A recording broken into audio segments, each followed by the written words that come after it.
everybody, Cam Biker here, still in the back cave, just been checking out my torque wrenches. I wonder what the fallout will have been from that one in the comments. And I thought I might as well get on with the jobs now because it's not getting any warmer, so I might as well get on with them and then I can go and do myself a cup of tea or a cup of coffee. But before I start, I thought I'd just start doing a few service bits because I've got loads to do on the bike, loads and loads of little jobs, and might as well make a few videos for them, from them for people who maybe don't know how to do some of these.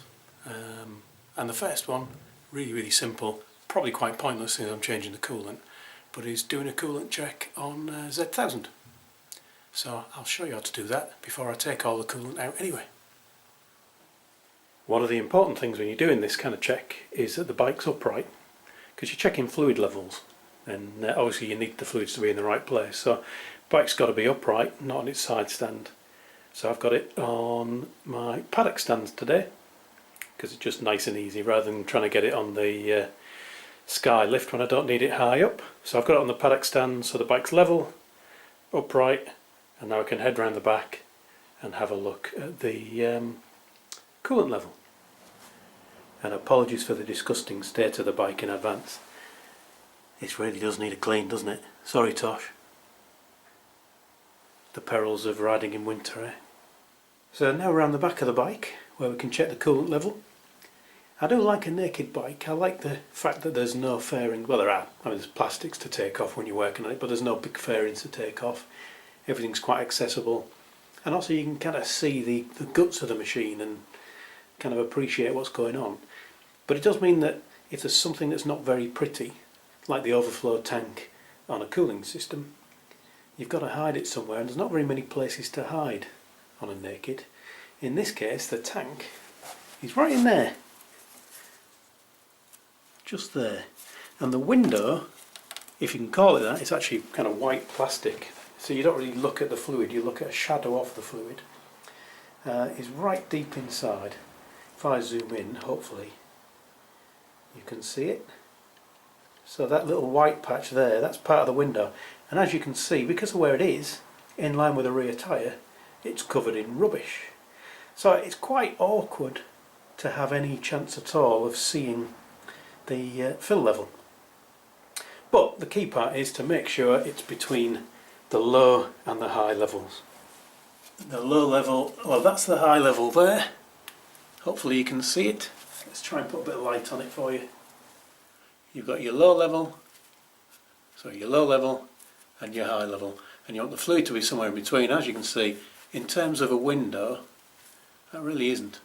So what I'm going to do is start with the supposed correct way of doing things, which is to try and clean that window a little bit and then see if I can see the fluid inside. Let's see if I can squeeze it there and get a wipe on it.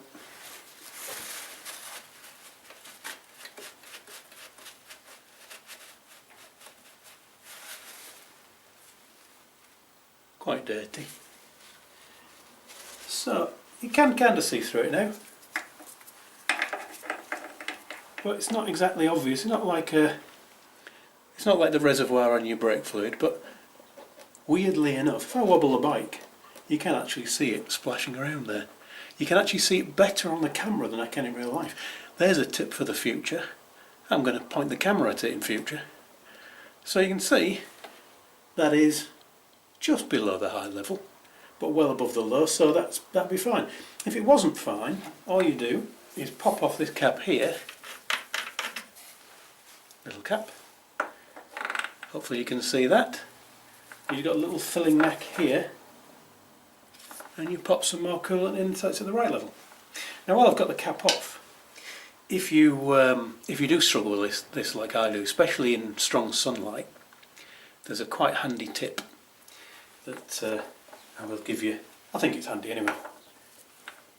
Lolly stick. You can buy hundreds of them for £1, and because they are slightly absorbent, they're very handy for using as a dipstick.